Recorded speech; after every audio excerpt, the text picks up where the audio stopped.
Debbie Lyons-Blythe Angus. Blythe Angus is in Manhattan, Kansas. Is that right, Debbie? Well, it's near Manhattan, Kansas. It's actually, the address is a much smaller town, but Manhattan is the closest big town. Okay. Debbie is essentially a mom to 5 human children and numerous bovine ones as well. About how many animals altogether do you care for? We have about 250 mama cows and about 300 heifers, which is a mama cow that hasn't had a baby. She's pregnant, but she's not had her baby. So close to 550, 600 cows on our place. And Debbie, first of all, I'm interested in heard a little bit about the blog that you do. Where can you be found, and what do you focus on in your blog? Well, I write a blog called Life on a Kansas Cattle Ranch, and it is kansascattleranch.blogspot.com. And basically, I just tell about what I do every day, what happens on my ranch. Every day-to-day event could be blogged about. We have Mother's Day coming up in just a few days from today. What is it like to be a mom to not only those 5 children, but the human children, but also all the cattle? Yeah. Well, we're really blessed that all 5 of our kids are active on our cattle ranch, and they are home doing chores for me while I'm at this conference, and that matters to them, that they are responsible and able to care for those cattle. But the other thing is that we're really blessed to be able to be a part of nature in such a way to take care of these mama cows. Right now, they have had their babies. They're about 2 or 3 months old.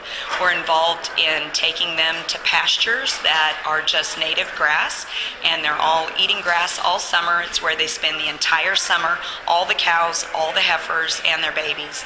And it's really a blessing to be able to be a part of that, where one of our pastures specifically, you can go out in the very middle of it, and for 2 miles there are no fences, no power poles, no sign of civilization except cattle and wildlife and grass. Debbie, so pardon my ignorance, but is this what would be considered a free-range operation? Or? Well, not really. We're not any different than any other cattle ranch in the area. We are a traditional cattle ranch, but in the Flint Hills of Kansas, it's mostly all grass. There's a little crop ground, but for the most part, this is the native grass that was here when time began, and we're really blessed to be able to take care of that and continue that. And so we're not really any different. Every beef cow spends most of her life on grass, eating grass. Some cattle are then finished with grain for only about 120 days, but really they spend most of their life on grass. But it sounds like there's not much confinement involved in that. Well, even in those that are fed the grain ration, they do have plenty of room to move around. Their pens are very large, and they do get to move around and have freedom of movement and lots of exercise. But as far as in the pastures, they have lots of room. Okay. I heard you speak yesterday here at the Animal Agriculture Alliance, and you're very enthusiastic, you're very passionate about your work. That really comes through. And one of the things that you discussed was an experience that you had when one of your cows was calving, and a special experience that you had. If you could describe that for us, that would be great. Well, I have 250 calves every year, or a few more, and I really don't get to see a calf born very often. I'm busy, I'm working, I see that she's in labor, and I come back and check, and there's a calf. We keep very close tabs on them, but I don't really stick around and watch.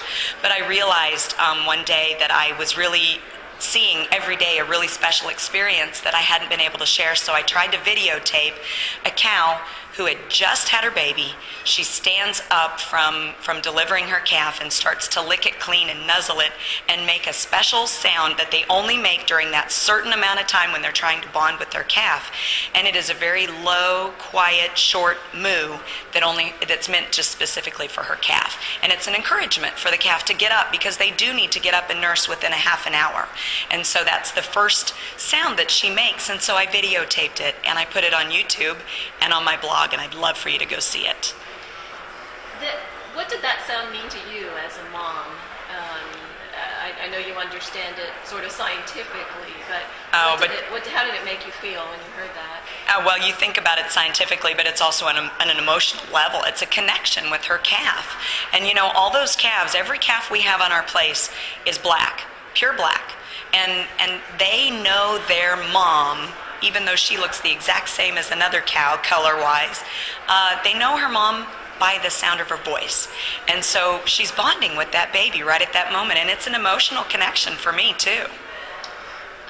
And you said that particular blog and that video got a lot of reader response.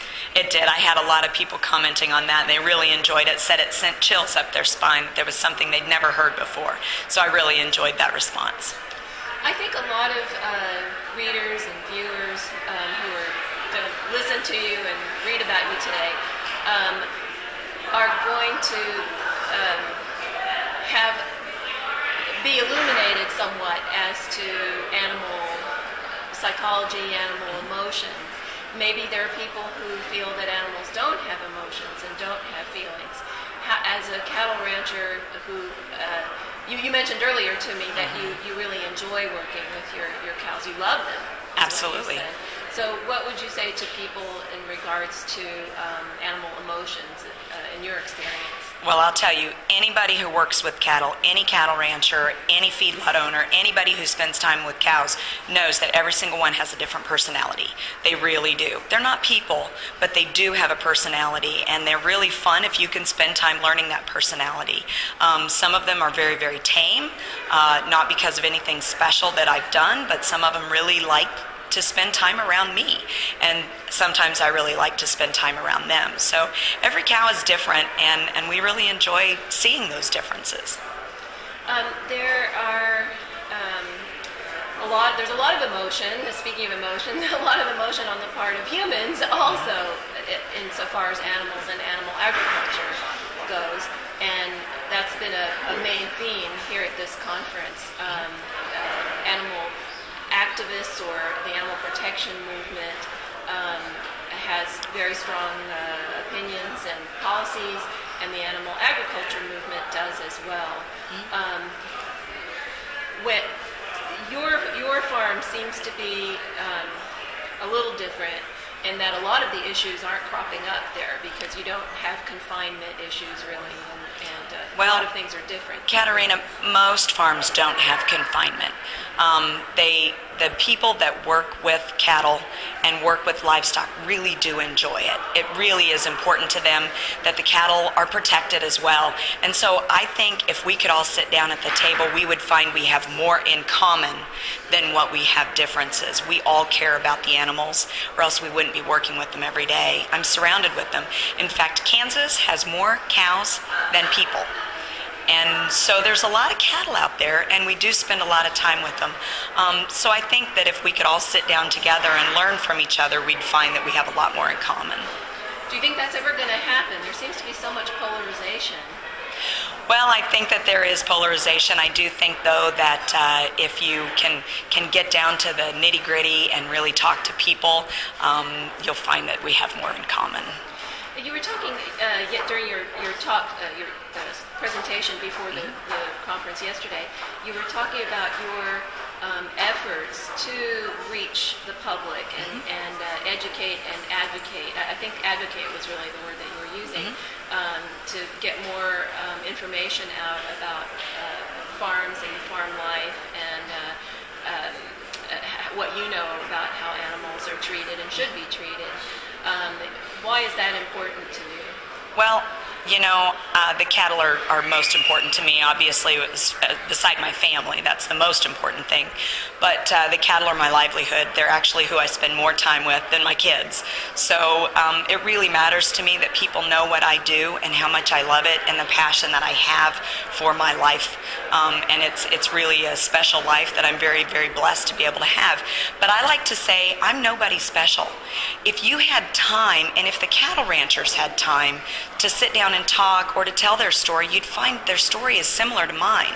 We have just made it a focus, my husband and I, that I do take the time to tell about our life and what we do with cattle. But really, most cattle ranchers are just too busy doing the job, doing the work. And so we feel like it's important that we encourage them and teach them how to talk to people, just to be able to spend more time. I spend probably an hour writing a blog post, and then I am on Twitter all day, off and on, and I also have a Facebook fan page. And so I spend a little bit of time communicating with people and trying to connect with people, but I love it when they connect with me. When they leave comments on my blog or questions on my Facebook fan page, I answer every one. That matters to me. And really, farmers and ranchers just don't take the time, don't see the need, I think. But there is really a lot of need and a lot of interest in finding out how we take care of our cattle.